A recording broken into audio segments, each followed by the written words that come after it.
அஸ்ஸலாமு அலைக்கும் வரஹ்மத்துல்லாஹி தஆலா பரகாத்துஹு. நம்மிடத்தில் ஒருவர் ஒரு கேள்வி ஒன்றை எழுப்பியிருந்தார். ஹஜரத், நீங்கள் தொழுதுகிட்டு இருக்கிறீங்க,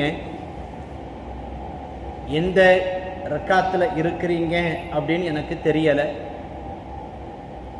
இந்த நேரத்தில் நான் உங்களை அடைந்து கொள்கிறேன், தொழுகையில் இணைந்து கொள்கிறேன், இமாமோடு இணைந்து கொள்கிறேன். இப்பொழுது என்னுடைய நிலை என்ன என்பதாக அவர் ஒரு கேள்வியை எழுப்பியிருந்தார். அதற்குண்டான பதிலையும் வேறு சில கேள்விகளையும் அதனை தொடர்ந்து நமக்கு எழுந்தது. அது பற்றி உண்டான சில பதில்களை நாம் இப்பொழுது இன்ஷா அல்லாஹ் பார்த்து விடுவோம். தொழுகையில் ஏற்படக்கூடிய சில சந்தேகங்கள், அதற்கு உண்டான பதில்களை நாம் இப்பொழுது பார்க்க இருக்கின்றோம். பொதுவாக தொழுகைக்கு வரக்கூடியவர்கள் நாம் அறிந்து கொண்டிருக்கக்கூடிய வகைகளில் நம்முடைய தொழுகைகளை நிறைவேற்றி கொள்ள வேண்டும். தொழுகைக்கு வந்துவிட்டு பிறர் எந்தெந்த முறைகளில் தொழுகிறார்கள், தூரத்தில் இருக்கக்கூடியவர்கள் என்னென்ன செய்கிறார்கள் என்பதை கவனிப்பதை விட்டும் நாம் தவிர்த்து கொள்ள வேண்டும். ஒன்று. இரண்டாவதாக, நாம் தொழுகின்ற பொழுது நமக்கு அருகில் இருக்கக்கூடியவர் நம்மிடத்தில் ஏதேனும் ஒரு குறையை கண்டால் அதை நம்மிடத்தில் சுட்டிக்காட்டினால் அன்போடு ஏற்றுக்கொள்ள வேண்டும். அல்லது அதில் உங்களுக்கு திருப்தி ஏற்படவில்லை என்றால் இமாமிடத்தில் நாம் அந்த நிலை பற்றி நாம் தெரிந்து கொள்ள வேண்டும். இது பொதுவான ஒரு விஷயம். நாம் ஒரு இடத்தில் இருப்போம், யாரோ ஒருவர் ஏதோ ஒரு இடத்தில் தொழுது கொண்டிருப்பார், அவரை பார்த்து கொண்டே இருப்போம். அவருடைய செய்கைகளை, அதிலிருந்து ஏதேனும் தவறுகள் ஏற்பட்டது நமக்கு தெரிய வந்தால், ஒன்று நாம் இமாமிடத்தில் சென்று அதை பற்றி முறையிட்டு அதை நாம் சரி செய்து கொள்ள வேண்டும் என்பது ஒரு பொதுவான விதியாக இருக்கின்றது. இப்பொழுது நாம் ஒவ்வொரு கேள்விகளுக்குள்ளாக வந்து விடுவோம். இமாம் அவர்கள் தொழுது கொண்டிருக்கின்ற பொழுது கடைசி ரக்காத்து தொழுது கொண்டிருக்கிறார், அல்லது இமாம் அவர்கள் அத்தஹியாத்தில் கடைசி அத்தஹியாத்தில் இருக்கிறார். இந்த சமயத்தில் ஒருவர் தொழுகைக்கு வந்தார் என்றால் அவர் தொழுகைக்குள்ளாக வந்து அல்லாஹு அக்பர் என்று தக்பீர் கட்டி கொள்ள வேண்டும். இது தக்பீர் தஹ்ரீமா என்று சொல்லப்படும். அந்த தக்பீருக்கு அடுத்தபடியாக அவர் அல்லாஹு அக்பர் என்று சொல்லி இமாமோடு அந்த அத்தஹியாத்தில் இணைந்து கொள்ள வேண்டும். அத்தஹியாத்தில் இணைந்து கொள்வதோடு மட்டுமல்லாமல் அவர் அத்தஹியாத்து லில்லாஹி வஸ்ஸலவாத்து தய்யிபாத்து என்று ஓத ஆரம்பித்து விட வேண்டும். அஷ்ஹது அல்லா இலாஹ இல்லல்லாஹு அஷ்ஹது அன்ன முஹம்மதன் அப்துஹு வ ரசூலுஹு என்று வரைக்கும் ஓதிவிட்டு அத்தஹியாத்து மட்டும் ஓதிவிட்டு அமைதியாக இருந்து கொள்ள வேண்டும். இமாம் அவர்கள் அடுத்த ரக்காத்திற்கு எழுந்திருத்து விட்டால் நாமும் எழுந்து கொள்ளலாம்.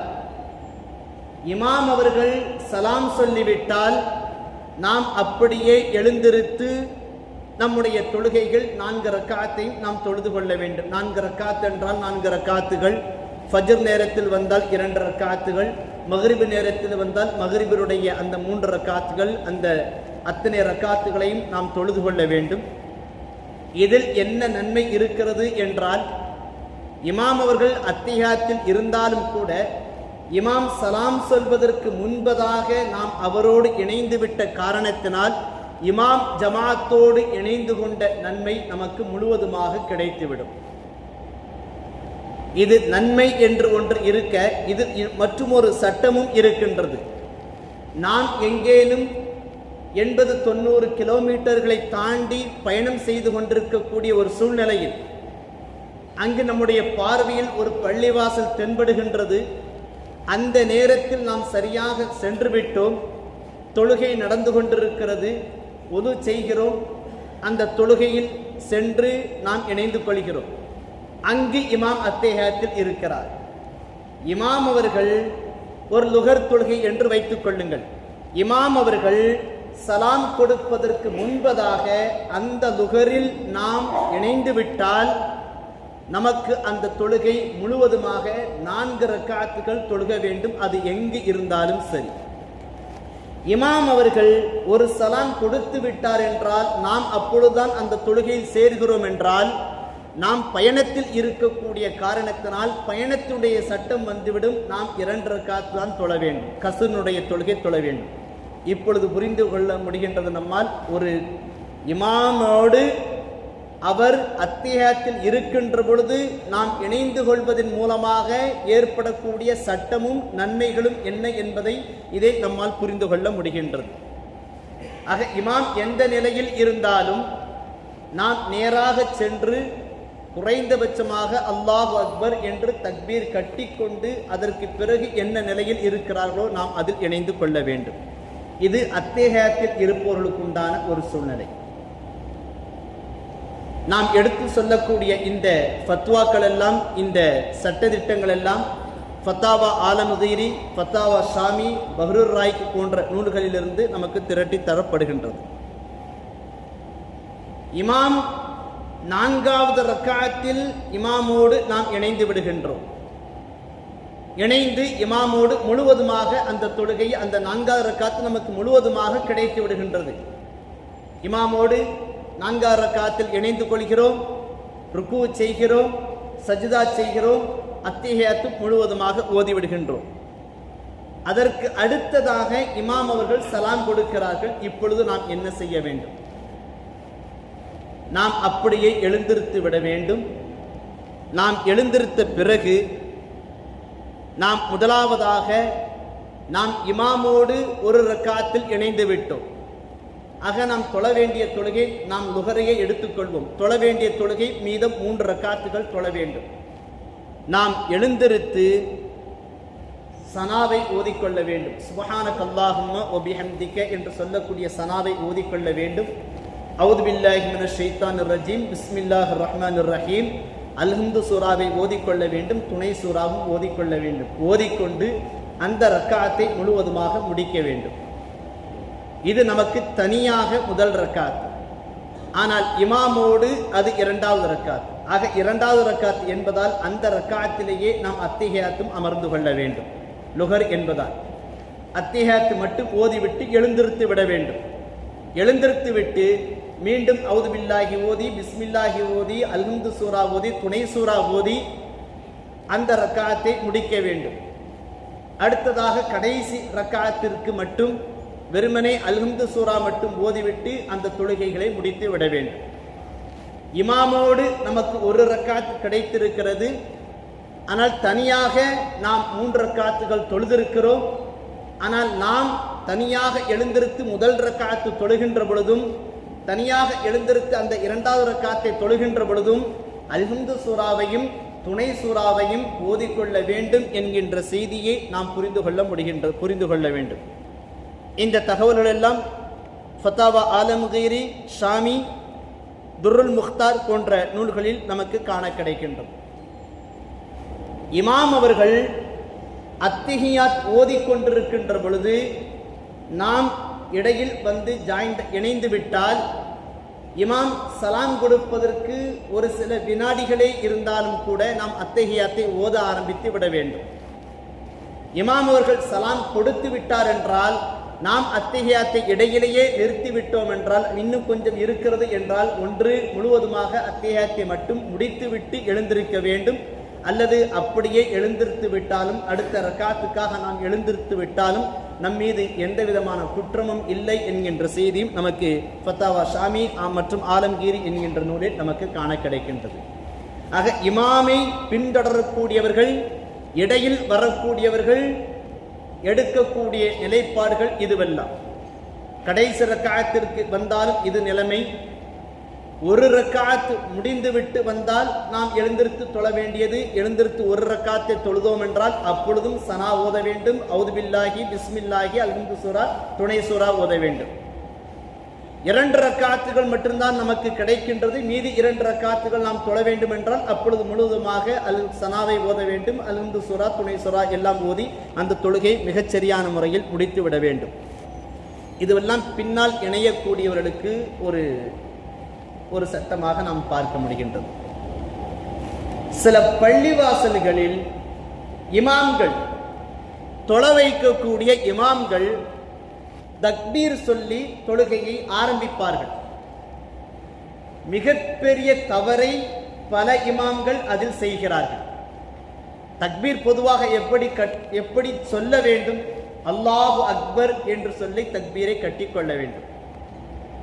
இதில் நாம் எதை நீட்ட வேண்டும்? அதிகபட்சமாக அல்லாஹ், அந்த அல்லாஹ் என்று இருக்கின்றதல்ல, அல்லாஹுவில் இருக்கக்கூடிய அந்த லா மூன்றாவது எழுத்து இருக்கிறதல்லவா, அதை மட்டும்தான் அதிகபட்சமாக நீட்டிக்கொள்ளலாம். அல்லாஹு அக்பர் என்பதாக நீட்டிக்கொள்ளலாம். இதில் எந்த விதமான தவறும் கிடையாது. மாறாக தொழுக வைக்கக்கூடிய இமாம் அல்லாஹு அக்பர் என்று சொல்லிவிட்டால், அதாவது அந்த ஆவை விகுதியாக மிக நீளமாக ஆவன்னா என்று சொல்லிவிட்டால் என்ன அர்த்தம் வந்துவிடும் தெரியுமா? அல்லாஹ் பெரியவனா என்கின்ற கேள்வி வந்துவிடும். அல்லது ஜென்சி ஸ்டைல சொன்னா அல்லாஹ் பெரிய இவனா என்கின்ற கேள்வியும் வந்து விடுகின்றது. அல்லாஹ் பாதுகாக்க வேண்டும். ஆக அந்த தக்பீர் சொல்வதில் தனியாக தொழக்கூடியவர்களும் இமாம்களும் மிகுந்த கவனத்தோடு இருக்க வேண்டும். ருக்குவிற்கு செல்கின்ற பொழுது, சஜிதாவுக்கு செல்கின்ற பொழுது, சஜிதாவிலிருந்து எழுந்திருக்கின்ற பொழுது, இங்கெல்லாம் நாம் தக்பீரை சொல்கின்றோம். இந்த தக்பீர்களில் எல்லாம் மிகுந்த கவனத்தோடு அல்லாஹ் என்று சொல்லக்கூடிய அந்த லாவை நீட்டலாமே ஒழிய ஆனாவை நீட்டிவிடக்கூடாது. மிகப்பெரிய பிழையாக மாறிவிடுகின்றது. அல்லாஹு அக்பர் என்று ஒருவர் தக்பீர் கட்டினால், நானே தக்பீர் கட்டினால் என்னுடைய தொழுகை முறிந்துவிடும். என்னை பின்பற்றி யாரெல்லாம் தொழுகிறீர்களோ அவர்களுடைய எல்லாருடைய தொழுகையும் முறிந்துவிடும். ஆக இமாம்கள் மிகுந்த கவனத்தோடு இருக்க வேண்டும். குடும்பங்களில் ஜமாத்தாக தொழ வைக்கக்கூடியவர்களும் மிகுந்த கவனத்தோடும் எச்சரிக்கையோடும் இருக்க வேண்டும். இந்த செய்தி ஃபத்தாவா ஆலம்கீரி மற்றும் ஃபத்தாவா சகீரி என்கின்ற நூல்களில் காண கிடைக்கின்றது. மேலும் கூடுதலாக அதில் மற்றும் ஒரு வார்த்தையும் அங்கு பயன்படுத்தப்படுகின்றது. அல்லாஹு அக்பார் என்று பாவை நீட்டிவிட்டாலும் கூட தொழுகை முறிந்துவிடும் என்பதாக அவர்கள் அதில் உண்டான ஒரு விளக்கத்தையும் சுட்டிக்காட்டியிருக்கிறார்கள். ஆக தக்பீர் சொல்கின்ற பொழுது மிகுந்த கவனத்தோடும் எச்சரிக்கையோடும் இருக்க வேண்டும். இமாம்கள் இருக்க வேண்டும் என்பது இதிலிருந்து தெரிய வருகின்றது. இது இமாம்களுக்கு. இமாமை ஃபாலோ செய்து இமாமை பின்பற்றி பின்னால் நின்று தொழக்கூடியவர்கள் இமாம் அல்லாஹ் என்று சொல்வதற்குள்ளாக இவர்கள் யாரேனும் தக்பீர் கட்டிவிட்டால் அவர் தனிநபருடைய யாருடைய தொழுகையும் செல்லாது. உதாரணமாக நான் அல்லாஹு அக்பர் என்று தக்பீர் கட்டுகிறேன் என்று வைத்துக் கொள்ளுங்கள். நான் கொஞ்சம் நீட்டி முழங்கி நான் தக்பீர் கட்டுறேன் என்று வைத்துக் கொள்ளுங்கள். இந்த இமாம் அப்படித்தான் என்று வைத்துக் கொள்ளுங்கள். அல்லாஹ் என்று அவர் சொல்கின்ற பொழுதே பின்னால் இருக்கக்கூடியவர்கள் அல்லாஹு அக்பர் என்று நீங்கள் தக்பீர் கட்டிவிட்டீர்கள் என்றால் யார் யாரெல்லாம் அப்படி தக்பீர் கட்டினீர்களோ அவர்களுடைய தொழுகை எதுவும் செல்லாமலாக ஆகிவிடும் என்பதை கவனத்தில் கொள்ள வேண்டும். முதலில் செய்தது இமாம் செய்த தவறால் எல்லாருடைய தொழுகையும் முறிந்துவிடும். இரண்டாவது செய்வது இமாமுக்கு பின்னால் யார் யாரெல்லாம் தனிநபராக தொழுகிறீர்களோ அவர்கள் இமாமுக்கு முன்பதாக தக்பீர் கட்டுவதற்கு முன்பதாக யார் யாரெல்லாம் தக்பீர் கட்டுகிறீர்களோ அவர்களுடைய தொழுகையெல்லாம் முறிந்துவிடும் என்பதை நாம் மிகுந்த கவனத்தோடும் எச்சரிக்கையோடும் அணுகிக் கொள்ள வேண்டும். இதுவும் ஃபத்தாவா ஆலம்கீரியில் பதிவு செய்யப்படுகின்றது. ஆக இந்த தக்பீர் கட்டக்கூடிய விஷயங்களில் மிகுந்த எச்சரிக்கையோடு இமாமும் இருக்க வேண்டும், பின்னால் இருந்து தொழக்கூடியவர்களும் இருக்க வேண்டும் என்பதையும் நாம் கவனத்தில் கொள்ள வேண்டும். அடுத்ததாக ஒரு கேள்வி ஒன்று. இமாம் அவர்கள் தொழுது கொண்டிருக்கிறார். முதல் ரக்காத்து நடந்து கொண்டிருக்கிறது, அல்லது இரண்டாவது ரக்காத், 3, 4 இந்த ரக்காத்துகள் எல்லாம் நடந்து கொண்டு ஏதோ ஒரு ரக்காத்து இருக்கிறது. அதில் இமாம் ருக்குவில் இருக்கிறார். இப்பொழுது ஒருவர் பின்னால் வரக்கூடிய ஒருவர் அந்த ருக்குவில் இணைகிறார் என்றால் இவருடைய நிலை என்ன என்பதை நாம் விளங்கிக் கொள்ள வேண்டும். பொதுவாக இமாமாக இருந்தாலும் யாராக இருந்தாலும் ருக்குவிற்கு சென்று விட்டால் அல்லது சஜ்தாவிற்கு சென்று விட்டால் குறைந்தபட்சமாக ஒரு தக்பீராவது ஒரு தஸ்பீகாவது ஒரு தஸ்பீகாவது சுப்ஹான ரப்பியல் அலீம் என்பதாகவோ சுப்ஹான ரப்பியல் அலா என்பதாகவோ ஒரு தஸ்பீகாவது சொல்லக்கூடிய அளவிற்கு அவர்கள் ருக்கூவிலோ அல்லது சஜ்தாவிலோ அப்படியே இருக்க வேண்டும். இப்படிப்பட்ட ருக்கூவில் இருக்கக்கூடிய ஒரு நிலையில் ஒருவர் இமாமோடு இணைகிறார் என்றால், ருக்கூவில் இணைந்து விட்டால் அவருக்கு அந்த ரக்காத் முழுவதுமாக கிடைத்துவிடும் என்பது நாம் அனைவரும் அறிந்த விஷயம். சஜ்தாவில் இருக்கின்ற பொழுது நாம் சென்றோம் என்றால் அந்த ரக்காத்து கிடைக்காது. அத்திஹியாத்தில் இருக்கும்போது போய் இணைந்து கொண்டோம் என்றால் அந்த ரக்காத்து கிடைக்காது. ஆனால் நன்மை கிடைக்கும். எதில் இணைந்தாலும் நன்மை கிடைக்கும். ருக்கூவில் இணைந்தால் மட்டுமே அந்த ரக்காத்து கிடைக்கும். உதாரணமாக இமாம் அவர்கள் லுகர் தொழுகை முதல் ரக்காத் தொழுது கொண்டிருக்கிறார். இமாம் ருக்கூவிற்கு சென்று விட்டார். பின்னால் ஒருவர் வருகிறார். வருகின்ற பொழுது அவர் அல்லாஹு அக்பர் என்று தக்பீரை கட்டிக்கொள்ள வேண்டும் முதலாவதாக. அதற்கு அடுத்ததாக ருக்கூவிற்கு செல்லக்கூடிய தக்பீரை கூறி இமாமோடு இணைந்து கொள்ள வேண்டும். குறைந்தபட்சம் இணைந்து கொண்டாலே போதுமானது. மிகுந்த கவனத்தோடும் இருக்க வேண்டும். அல்லது குறைந்தபட்சமாக தக்பீர் கூறி இமாமோடு இணைந்து கொள்ளக்கூடிய ஒரு சூழ்நிலையை அமைத்துக் கொள்ள வேண்டும் என்பதை நமக்கு சில ஃபத்வாக்கள் நமக்கு மிக அழகாக சுட்டி காட்டுகின்றது. பஹருர் ராயிக் என்கின்ற ஃபத்வாவில் நமக்கு இந்த விஷயம் சுட்டி காட்டப்படுகின்றது. இமாம் ருக்கூவில் இருந்து எழுந்திருப்பதற்குள்ளாக நாம் இணைய வேண்டும் என்றால் அல்லாஹு அக்பர் என்கின்ற தக்பீர் தஹ்ரீமா இருக்க வேண்டும். அதற்கு அடுத்ததாக ருக்கூவிற்கு உண்டான தக்பீரும் இருக்க வேண்டும். இரண்டும் மஸ்ட், அவசியம் இருக்க வேண்டும். இதில் தக்பீர் தஹ்ரீமா சொல்ல முடியாத ஒரு சூழ்நிலை வந்து அல்லாஹு அக்பர் என்று கூறிக்கொண்டே ருக்கூவில் குறைந்தபட்சமாக இணைந்து கொள்ள வேண்டும். ருக்கூவில் இணைந்து கொண்டு சுப்ஹான ரப்பியல் அலீம் என்று ஒரு தஸ்பீக் அளவிற்கு நாம் சொல்லாவிட்டாலும் அந்த தஸ்பீக் அளவிற்கு நமக்கு நேரம் கிடைத்து விட்டது என்றால் நாம் அந்த ரக்காத்தை முழுவதுமாக அடைந்து கொண்டவர்களாக ஆகிவிடுகின்றோம் என்பதாக நமக்கு துருல் முக்தாரில் நமக்கு பஹ்ருர் ராயிக் என்கின்ற நூலில் நமக்கு காண கிடைக்கின்றது. அடுத்ததாக மற்றும் ஒரு செய்தி. இமாமு ருக்கூல இருக்கிறார், இமாமு சஜிதாவில் இருக்கிறார், இமாமு அத்தஹியாத்தில் இருக்கிறார். நாம எல்லாரும் இமாமோடு ருக்கூல இருக்கிறோம், சஜிதாவிலே இருக்கிறோம், அத்தஹியாத்திலே இருக்கிறோம்.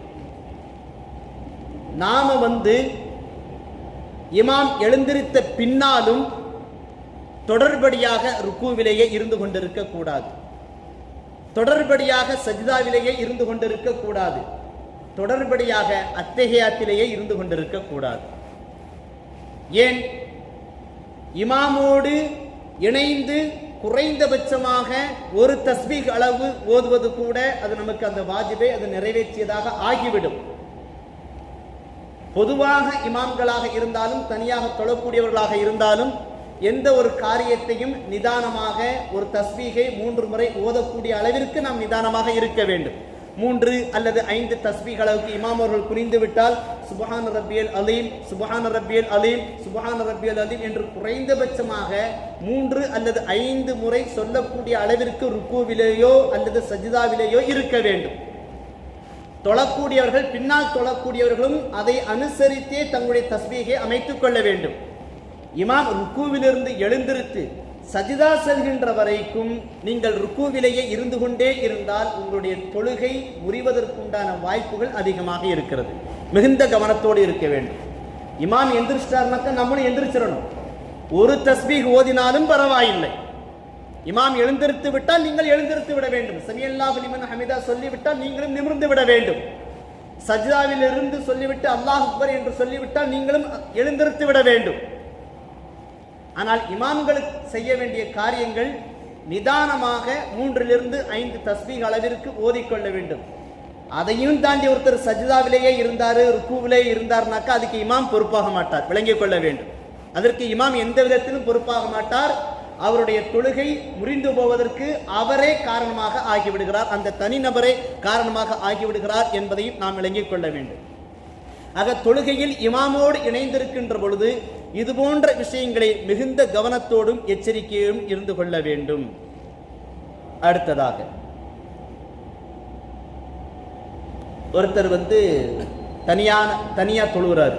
தனியாக தொழுகின்ற பொழுது எல்லா தஸ்பீகை எல்லா சூறாவும் ஓதணும்னு நம்ம எல்லாருக்கும் தெரியும். தக்பீர் கட்டினதோட ஏதோ ஒரு நினைப்பில் அல்ஹம்து சூறாவை ஓத ஆரம்பித்து விட்டால் இவர் சஜ்தா சஹ்வு செய்ய வேண்டுமா என்றால் தேவையில்லை. சஜ்தா சஹ்வு செய்ய வேண்டிய தொழுகையில் தக்பீர் கட்டியவுடன் அவுது, பிஸ்மி, சனா அல்லது வஜ்ஜகத்து என்று சொல்லக்கூடியதை ஓதுவதை அவர் மறந்துவிட்டு நேரடியாக அவர் அல்ஹம்து சூறாவிற்கு சென்று விட்டார் என்றால் அவர் மீது சஜ்தா சஹ்வு செய்ய வேண்டிய எந்த விதமான கடமையும் கிடையாது, வாஜிபும் கிடையாது என்பதாக ஃபத்தாவா ஆலம்கீரியில் பதிவு செய்யப்படுகின்றது. அதுபோல நாம தனியா தொழுது கொண்டிருக்கின்ற பொழுது தனியா தொழுவோம், ருக்குவுக்கு போயிட்டோம், ஏதோ ஒரு நினைப்பில் நான் கூட சில சமயத்தில் செஞ்சிருக்கிறேன், ருக்குல இருப்போம், சுபஹான ரப்பியல் அலீம் அப்படின்னு ஓதாம வேறு எதையோ ஓதிக்கிட்டு இருப்போம். உதாரணத்துக்கு அல்ஹம்து சூறாவையோ அல்லது ஏதோ ஒரு சில வசனங்களையோ அல்லது வேறு ஏதோ ஒரு தஸ்பீகோ மறதியாக ஓதி விடுவோம் ருக்குவில். இப்பொழுது தனியாக தொழக்கூடிய இந்த மனிதர் சஜ்தா சஹ்வு செய்ய வேண்டுமா? தேவையில்லை. ஏனென்றால் ருக்கு என்பது ஃபர்லு, ஒரு தஸ்பீக் அளவு தாமதித்தல் என்பது வாஜிபு, தஸ்பீகை ஓதுவது சுன்னத். சுன்னத்து அங்கு தவறவிடப்பட்டிருக்கிறது அல்லது சுன்னத்து மறக்கப்பட்டிருக்கிறது. அதற்கு பிறகு ஞாபகம் அவர் தஸ்பீகை சுப்ஹான ரப்பியல் அலீம் என்பதாகவோ சஜ்தாவில் சுப்ஹான ரப்பியல் அலா என்பதாகவோ அதை ஓதிக்கொள்ளலாம். அதனால் அந்த தனித்து தொழக்கூடியவர்கள் இதுபோன்று மறதியாக ஒரு நிலையில் இருந்து ஓத வேண்டியதை வேறு எதையேனும் ஓதிவிட்டால், தவறுதலாக ஓதிவிட்டால் அதற்காக எந்த விதத்திலும் சஜ்தா சஹ்வு செய்ய வேண்டியது இல்லை என்பதை விளங்கிக் கொள்ள வேண்டும். கடைசியாக ஒரே ஒரு ஃபத்வா. ஒருத்தர் தனியா தொழுதுகிட்டு இருக்கிறார், பக்கத்தில் ஒருத்தர் குரானை ஓதிக்கிட்டு இருக்கிறார். அவர் அப்பந்தான் குரானை எடுத்து ஓபன் பண்றாரு, இவரும் அப்பந்தான் தக்பீர் கட்டுறாரு. அவர் கொஞ்சம் லவுடா கொஞ்சம் சப்தமாக அல்ஹம்துலில்லாஹி ரப்பில் ஆலமீன் அர் ரஹ்மானிர் ரஹீம் சொல்லி ஓத ஆரம்பிச்சிட்டார். ஓத ஆரம்பிச்சுட்டு வலல்லாலீன் அப்படிங்கிறத அவர் சொல்லிட்டார். இந்த பக்கத்தில் இருக்கிறது தொழக்கூடியவருக்கு அவர் ஓதுன அல்ஹம்து சூரா காதுல விழுந்துருச்சு. வலல்லாலின் என்று சொன்னதற்காக இவர் ஆமீன் என்று சொன்னால், தொழுதவர் ஆமீன் என்று சொன்னால் இவருடைய தொழுகை முறிந்துவிடும். கவனத்தில் கொள்ள வேண்டும். இவர் தொழுது கொண்டிருக்கிறார், அருகில் இருக்கக்கூடியவர் தனியாக தொழுது கொண்டிருக்கிறார், சுன்னத் ஏதோ ஒன்று தொழுதுகிட்டு இருக்கிறார். பக்கத்தில் இருக்கக்கூடியவர் சற்று சப்தமாக அல்லாஹ் இடத்துல துவா கேட்டுக்கிட்டு இருக்கிறார், அல்லாஹ் என் பாவத்தெல்லாம் மன்னிச்சிரு அப்படின்ட்டு. இவருக்கு ரொம்ப ஒரு ஈமான் ரொம்ப அதிகம் போல, இறக்க அதிகம் போல. இவர் துவா கேட்கிறதுக்கு தொழுகையிலேயே இவர் ஆமீன் என்று சொல்லிவிட்டால் இவருடைய தொழுகை முறிந்துவிடும். இங்கு தெரிந்து கொள்ளக்கூடிய செய்தி என்ன? எவர் ஒருவர் பள்ளிவாசலில் தொழுகின்றாரோ அதனை தவிர்த்து அது குர்ஆன் ஓதினாலும் திக்ர் ஓதினாலும் துவா செய்தாலும் எல்லாமும் இரண்டாம் பட்சமாக ஆகிவிடும். பள்ளிவாசல் என்பது தொழுகைக்காக மட்டும்தான், அதுதான் முதன்மை. இப்ப அஜர்த்து நீங்க பயான் பண்ணிக்கிட்டு இருக்கீங்க, ஒருத்தர் தொழுதுகிட்டு இருக்கிறாங்களே, இப்போ பயானை ஸ்டாப் பண்ணிடலாமான்னு கேட்கக்கூடாது. ஏனென்றால் பயானுக்கு உண்டான நேரம் என்பது நமக்காக வரையறுக்கப்பட்ட ஒரு நேரம். அந்த நேரத்தில் தொழுகையை தவிர்த்து விட்டு வேறு ஒரு நேரங்களில் தொழுது கொள்ள வேண்டும். ஆனால் ஒருவர் தொழுது கொண்டிருக்கின்ற பொழுது குர்ஆன் ஒருவர் ஓதினால் அது தவறு, சப்தமாக ஓதினால் தவறு.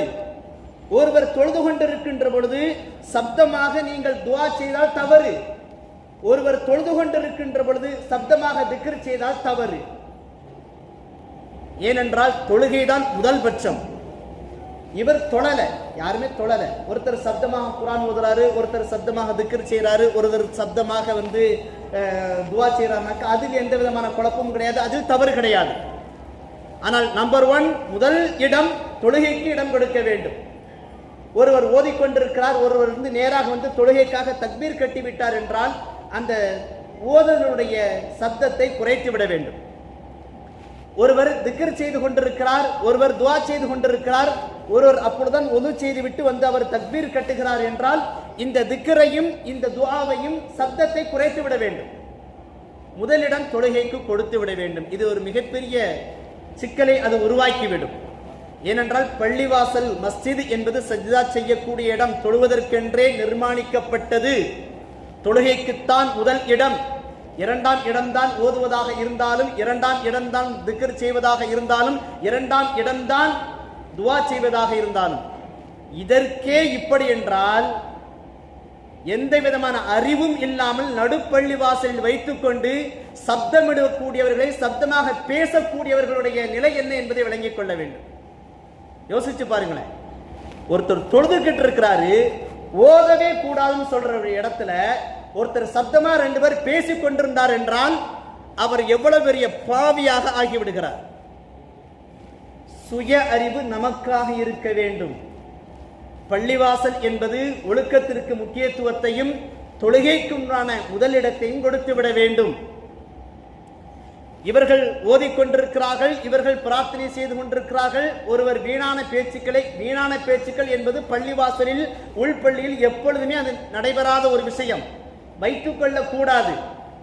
அது 3வது பட்சம் கூட இல்ல, 4ஆம் தரமானதாக ஆகிவிடுகின்றது. அது தொழுகின்ற பொழுது எப்படி மற்ற செயல்கள் குர்ஆன் ஓதுவது, துஆ செய்வது 2ஆம் தரமானதாக ஆகிவிடுகின்றதோ, வீணான தேவையற்ற பேச்சுக்களை பேசுவது என்பது 4ஆம் தரமானதாக ஆகிவிடுகின்றது. ஆகவே பள்ளிவாசல் மிகுந்த கவனத்தோடும் எச்சரிக்கையோடும் இருக்க வேண்டும். அல்லாஹ் ஜல்ல ஷானஹு தஆலா தன் திருமறை சுட்டி காட்டுகின்றான். 2வது அத்தியாயம் அல் பக்ராவில், வஸ்தஈனு பிஸ்ஸப்ரி வஸ்ஸலா வ இன்னஹா லகபீரத்துன் இல்லா அலல் ஹாஷியின், பொறுமையின் மூலமாகவும் தொழுகையின் மூலமாகவும் நீங்கள் இறைவனிடத்தில் உதவி தேடுங்கள். இந்த 2ம் தொழக்கூடியவர்களை தவிர்த்து, பயபக்தி உடையவர்களை தவிர்த்து மற்றவர்களுக்கு பாரமாக இருக்கும் என்று அல்லாஹ் ஜல்ல ஷானஹு தஆலா எச்சரிக்கை செய்கிறான். ஆகவே தொழுக வேண்டும் என்று வருகின்றோம், மிகுதமான நன்மைகளை பெற வேண்டும் என்று நினைத்து கொண்டு பள்ளிவாசல்களுக்கு வருகின்றோம். அதற்குண்டான சட்டதிட்டங்களை இயன்ற அளவிற்கு தெரிந்து கொண்டு, அல்லது இமாமிடத்தில் நமக்கு ஏதேனும் சந்தேகங்கள் இருந்தால் இப்படி நான் செய்துவிட்டேன் என்கின்ற அந்த சந்தேகத்தை நிவர்த்தி செய்துவிட்டு நாம் நம்முடைய தொழுகைகளை அமைத்துக் கொள்ள வேண்டும். வல்லோன் அல்லாஹ் ஜல்ல ஷானஹு தஆலா நம்முடைய காரியங்கள் யாவற்றையும் இலகுவானதாக ஆக்கி தந்தல் புரிவானாக. வாஹிரு தஅவானா அல்ஹம்துலில்லாஹி ரப்பில் ஆலமீன். அஸ்ஸலாமு அலைக்கும் வரஹ்மத்துல்லாஹி தஆலா வபரகாத்துஹு.